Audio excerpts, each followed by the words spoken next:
আকাশবাণী কলকাতা খবর পড়ছি নমামি বসুরুদ্র। প্রথমে বিশেষ বিশেষ খবর। প্রধানমন্ত্রী বলেছেন, সাম্প্রতিক সময়ে মোবাইল ব্যাংকিংয়ের মাধ্যমে ব্যাংকিং ব্যবস্থা প্রত্যেক ভারতবাসীর হাতের মুঠোয় পৌঁছে গেছে। মহারাষ্ট্র সফরে প্রধানমন্ত্রী একগুচ্ছ প্রকল্পের উদ্বোধন ও শিলান্যাস করছেন। 2024 অর্থবর্ষে ভারতের প্রকৃত জিডিপি বৃদ্ধির হার 7.2% হবে বলে মুডির রেটিংয়ে পূর্বাভাস দেওয়া হয়েছে। তৃতীয় লিঙ্গের মানুষজনের যুগ্ম ব্যাংক অ্যাকাউন্ট খোলা এবং নমিনি হিসেবে তৃতীয় লিঙ্গের সঙ্গীকে মনোনীত করার ক্ষেত্রে কোনো বাধা থাকছে না বলে অর্থমন্ত্রক জানিয়েছে। আরজিকর কাণ্ডে আজও হাসপাতালের প্রাক্তন অধ্যক্ষ সন্দীপ ঘোষকে সিজিও কমপ্লেক্সে জেরা করা হচ্ছে। বিভিন্ন জায়গায় চলছে প্রতিবাদ বিক্ষোভ কর্মসূচি।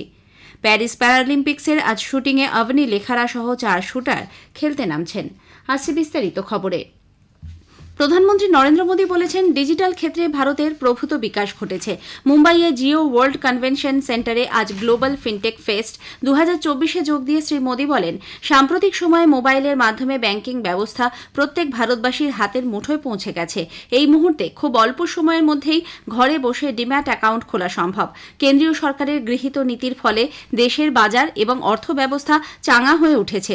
ভারতের অর্থ প্রযুক্তির ক্ষেত্রে যে বৈচিত্র্য পরিলক্ষিত হয় তা দেখে আন্তর্জাতিক মহল বিস্ময় প্রকাশ করছে।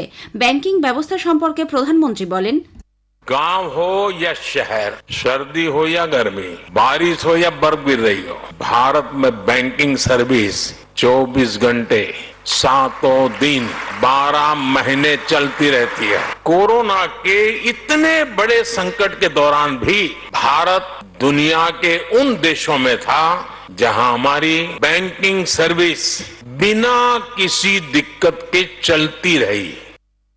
উল্লেখ্য, প্রধানমন্ত্রী আজ মুম্বাই এবং পালঘরে মহারাষ্ট্রের জন্য একগুচ্ছ প্রকল্পের উদ্বোধন ও শিলান্যাস করছেন। পালঘরের সিআইডিসিও গ্রাউন্ডে এজন্য এক বিশেষ অনুষ্ঠানের আয়োজন করা হয়েছে। প্রায় 1560 কোটি টাকা ব্যয়ে 218টি মৎস্য প্রকল্পের উদ্বোধন করবেন তিনি। এদিকে প্রধানমন্ত্রী জানিয়েছেন, মহারাষ্ট্রের পালঘরে প্রস্তাবিত বাধওয়ানি বন্দর দেশের বিকাশে গুরুত্বপূর্ণ অবদান রাখবে। সামাজিক মাধ্যমের এক বার্তায় এই বন্দরের গুরুত্বের উপর আলোকপাত করে শ্রী মোদী বলেন, ভারতের সর্ববৃহৎ গভীর জলের বন্দর দেশের বিকাশে মহারাষ্ট্রকে অন্যতম শক্তি কেন্দ্র হিসেবে চিহ্নিত করবে। একই সঙ্গে বিশ্ব বাণিজ্যকে উল্লেখযোগ্যভাবে বাড়িয়েও তুলবে। উল্লেখ্য, প্রধানমন্ত্রী আজ এই বন্দরের শিলান্যাস করবেন। খরচ হবে প্রায় 76,000 কোটি টাকা। বড় মাপের কন্টেনারবাহী যান, অতি বৃহৎ পণ্যবাহী জাহাজকে জায়গা দিতে বিশ্বমানের নৌ প্রবেশপথ তৈরি করাই এর লক্ষ্য, যাতে দেশের বাণিজ্য ও অর্থনীতির বিকাশ ঘটে। 2024 অর্থবর্ষে ভারতের প্রকৃত জিডিপি বৃদ্ধির হার 7.2% হবে বলে মুডির রেটিংয়ে পূর্বাভাস দেওয়া হয়েছে। এর আগে তাদের অনুমান ছিল 6.8%। নিউ ইয়র্ক ভিত্তিক এই গ্লোবাল রেটিং সংস্থা 2025-এ ভারতের অর্থনৈতিক বৃদ্ধির হার 6.6% হবে বলেও পূর্বাভাস দিয়েছে। এর আগে তাদের অনুমান ছিল 6.4%। সংশোধিত এই পূর্বাভাসের ভিত্তিতে মজবুত ও বিস্তৃত বৃদ্ধি এবং উন্নত বাণিজ্যিক শর্তের মতো নানা কারণ বলে জানানো হয়েছে। তৃতীয় লিঙ্গের মানুষজনের যুগ্ম ব্যাংক অ্যাকাউন্ট খোলা এবং নমিনি হিসেবে তৃতীয় লিঙ্গের সঙ্গীকে মনোনীত করার ক্ষেত্রে কোনো বাধা নেই বলে কেন্দ্রীয় অর্থমন্ত্রক জানিয়েছে। মন্ত্রকের আর্থিক পরিষেবা সংক্রান্ত দপ্তর এই মর্মে গতকাল একটি পরামর্শ জারি করে। 2023 সালের 17 অক্টোবর সুপ্রিম কোর্ট একটি মামলার প্রেক্ষিতে তৃতীয় লিঙ্গের মানুষজনের জন্য এই সংক্রান্ত একটি রায় দেয়। অ্যাকাউন্ট ধারকের মৃত্যু হলে তাঁর সঙ্গী নমিনি অ্যাকাউন্টে থাকা অর্থ পাওয়ার অধিকারী হবেন বলেও জানিয়েছে মন্ত্রক।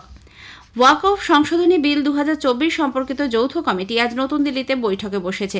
বৈঠকে বিভিন্ন অংশীদারদের কাছ থেকে মতামত ও পরামর্শ গ্রহণ করা হবে। লোকসভা সচিবালয় সূত্রে খবর, মুম্বাইয়ের অল ইন্ডিয়া সুন্নি জামিয়াতুল উলেমা এবং Indian Muslims for civil rights of new Delhi আজ কমিটির সামনে তাদের মতামত পেশ করছে। লোকসভা সাংসদ জগদম্বিকা পালের সভাপতিত্বে গঠিত ওয়াকফ সংশোধনী বিল 2024 সম্পর্কিত সংসদের যৌথ কমিটি জনসাধারণ, এনজিও, বিশেষজ্ঞ এবং বিভিন্ন প্রতিষ্ঠানের সদস্যদের কাছ থেকে মতামত ও পরামর্শ চেয়েছে। এ মাসের 22 তারিখ ওয়াকফ সংশোধনী বিল 2024 সম্পর্কিত প্রথম বৈঠক অনুষ্ঠিত হয়। ঝাড়খণ্ড মুক্তি মোর্চার ঘাটশিলার বিধায়ক রামদাস সোরেন হেমন্ত সোরেন মন্ত্রিসভায় জায়গা পেয়েছেন। তিনি চম্পাই সোরেনের জায়গায় এলেন। রাজ্যপাল সন্তোষ কুমার গাংওয়ার আজ রাঁচিতে রাজভবনে রামদাস সোরেনকে পদ ও মন্ত্রগুপ্তির শপথ বাক্য পাঠ করান। মুখ্যমন্ত্রী হেমন্ত সোরেন সহ বিশিষ্টজনরা সেখানে উপস্থিত ছিলেন। হরিয়ানা বিধানসভা নির্বাচনে বিজেপি 50 জনের বেশি প্রার্থীর নাম চূড়ান্ত করেছে। গতকাল দলের কেন্দ্রীয় নির্বাচন কমিটির বৈঠকে প্রার্থীদের নাম চূড়ান্ত হয় বলে সূত্রের খবর। বিজেপি সভাপতি জেপি নাড্ডা ছাড়াও বৈঠকে উপস্থিত ছিলেন প্রধানমন্ত্রী নরেন্দ্র মোদী, স্বরাষ্ট্রমন্ত্রী অমিত শাহ, হরিয়ানার দায়িত্বপ্রাপ্ত কেন্দ্রীয় মন্ত্রী ধর্মেন্দ্র প্রধান, জাতীয় সাধারণ সম্পাদক BL সন্তোষ প্রমুখ। জানা গেছে, কার্নালের বদলে কুরুক্ষেত্রের লাড়োয়া আসনে প্রার্থী হবেন মুখ্যমন্ত্রী নায়েব সিং সাইনি। জম্মু কাশ্মীর বিধানসভা নির্বাচনের দ্বিতীয় দফার জন্য গতকাল বিজ্ঞপ্তি জারি হয়েছে। সেই সঙ্গে শুরু হয়েছে মনোনয়ন জমা দেওয়ার প্রক্রিয়া। 5ই সেপ্টেম্বর পর্যন্ত মনোনয়ন দাখিল করা যাবে, পরদিন সেগুলি পরীক্ষা করে দেখা হবে। প্রার্থীপদ প্রত্যাহারের শেষ দিন 9ই সেপ্টেম্বর। এই দফায় 6 জেলা 26টি বিধানসভা কেন্দ্রে আগামী 25শে সেপ্টেম্বর ভোট গ্রহণ। এই জেলাগুলি হল গান্দেরবাল, শ্রীনগর, মাদগাঁও, রাজৌরি, পুঞ্চ এবং রিয়াসি। এই খবর আপনারা শুনছেন আকাশবাণী কলকাতা কেন্দ্র থেকে। আরজিকর কাণ্ডে আজ আবার হাসপাতালের প্রাক্তন অধ্যক্ষ সন্দীপ ঘোষকে সিজিও কমপ্লেক্সে জেরা করা হচ্ছে। আজ নিয়ে 15 দিন ধরে এই জিজ্ঞাসাবাদ এবং পলিগ্রাফ টেস্ট হবার পরেও এখনও অনেক প্রশ্নেরই উত্তর মেলেনি। অন্যদিকে 8ই আগস্ট রাতে এমার্জেন্সি ভবনের 4 তলায় ডিউটিতে থাকা 2 নিরাপত্তা রক্ষীরও পলিগ্রাফ টেস্ট হয়েছে। আদালতের অনুমতি নিয়ে গতকাল সিজিও কমপ্লেক্সে এই পরীক্ষা করা হয়। এর আগে তাদের কয়েকদিন ধরে জেরাও করেছেন তদন্তকারী আধিকারিকরা। এই 4 তলার সেমিনার রুম থেকেই 9ই আগস্ট সকালে উদ্ধার হয় চিকিৎসক তরুণীর দেহ। রাজ্যপাল সিভি আনন্দ বোস আজ স্বরাষ্ট্রমন্ত্রী অমিত শাহর সঙ্গে দিল্লিতে সাক্ষাৎ করে এ বিষয়ে কথা বলতে পারেন বলে মনে করা হচ্ছে। অন্যদিকে ধর্মতলার ডোরিনা ক্রসিংয়ে আজ দ্বিতীয় দিনে চলছে বিজেপির ধর্ণা কর্মসূচি। উল্লেখ্য, আরজি করে কর্তব্যরত অবস্থায় চিকিৎসক তরুণীর ধর্ষণ ও খুনের প্রতিবাদে আজও বিভিন্ন সংগঠনের পক্ষ থেকে প্রতিবাদ কর্মসূচির ডাক দেওয়া হয়েছে। পথে নামছে একাধিক বিরোধী রাজনৈতিক দলও। এনফোর্সমেন্ট ডিরেক্টরেট ইডি উপসাগরীয় দেশগুলি থেকে মাদক চক্র চালানো এক আন্তর্জাতিক পাচারকারী জসমিত হাকিমজাদা সম্পর্কিত মামলায় দিল্লি, অমৃতসর, জলন্ধর, মুম্বাই, সোলাপুর, ইন্দোর সহ 10টি জায়গায় তল্লাশি অভিযান চালিয়েছে। মার্কিন যুক্তরাষ্ট্রে বিদেশি মাদক পাচার সংক্রান্ত আইনে হাকিমজাদা কুখ্যাত পাচারকারী হিসেবে তালিকাভুক্ত। অর্থ তছরূপ প্রতিরোধ আইনের সংস্থান অনুযায়ী এই তল্লাশি অভিযান। ইডি জানিয়েছে, মার্কিন যুক্তরাষ্ট্রে বিদেশি সম্পত্তি নিয়ন্ত্রণ সংক্রান্ত রাজস্ব দপ্তরের তালিকায় হাকিমজাদার নাম রয়েছে। ভারত ও চীন সীমান্ত এলাকায় স্থলভাগে শান্তি ও স্থিতাবস্থা বজায় রাখার সিদ্ধান্ত নিয়েছে। উভয় দেশই পুনর্ব্যক্ত করেছে যে শান্তি ও স্থিতাবস্থা রক্ষা এবং প্রকৃত নিয়ন্ত্রণ রেখার প্রতি শ্রদ্ধা দ্বিপাক্ষিক সম্পর্কে স্বাভাবিকতা পুনরুদ্ধারের প্রয়োজনীয় ভিত্তি। ভারত চীন সীমান্ত বিষয়ক পরামর্শ এবং সমন্বয় কর্মী গোষ্ঠীর 31তম বৈঠক গতকাল পেইচিংয়ে অনুষ্ঠিত হয়। বিদেশ মন্ত্রকের পূর্ব এশিয়া বিষয়ক যুগ্ম সচিব গৌরাঙ্গলাল দাস ভারতীয় প্রতিনিধি দলের নেতৃত্ব দেন। চীনের তরফে প্রতিনিধি দলে ছিলেন বিদেশ মন্ত্রকের সীমান্ত ও সমুদ্র বিষয়ক দপ্তরের মহানির্দেশক হং লিয়াং। ভারতীয় প্রতিনিধি দল চীনের বিদেশ মন্ত্রকের প্রতিমন্ত্রীর সঙ্গেও সাক্ষাৎ করেছেন।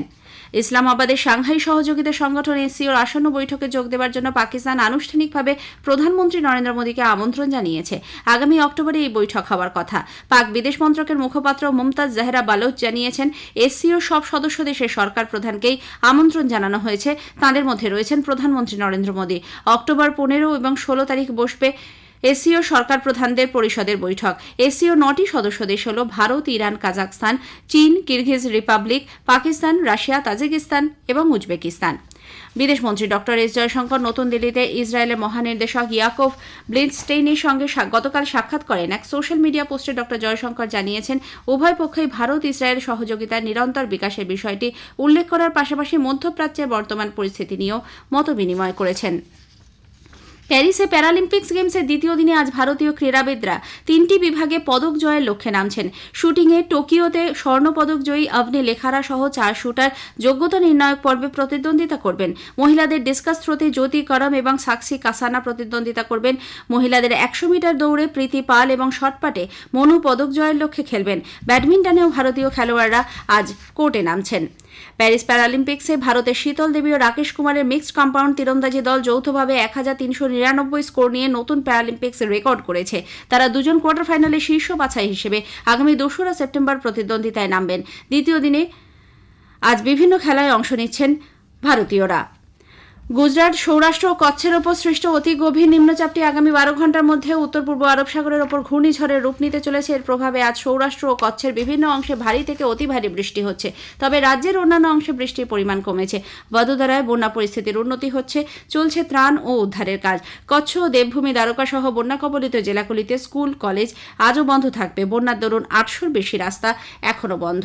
শেষ করার আগে খবরের বিশেষ কিছু অংশ আরও একবার। প্রধানমন্ত্রী বলেছেন, সাম্প্রতিক সময়ে মোবাইলের মাধ্যমে ব্যাংকিং ব্যবস্থা প্রত্যেক ভারতবাসীর হাতের মুঠোয় পৌঁছে গেছে। মহারাষ্ট্রে আজ একগুচ্ছ প্রকল্পের উদ্বোধন ও শিলান্যাস করছেন তিনি। তৃতীয় লিঙ্গের মানুষজনের যুগ্ম ব্যাংক অ্যাকাউন্ট খোলার বিষয়ে অর্থমন্ত্রক অনুমতি দিয়েছে। খবর শেষ হলো।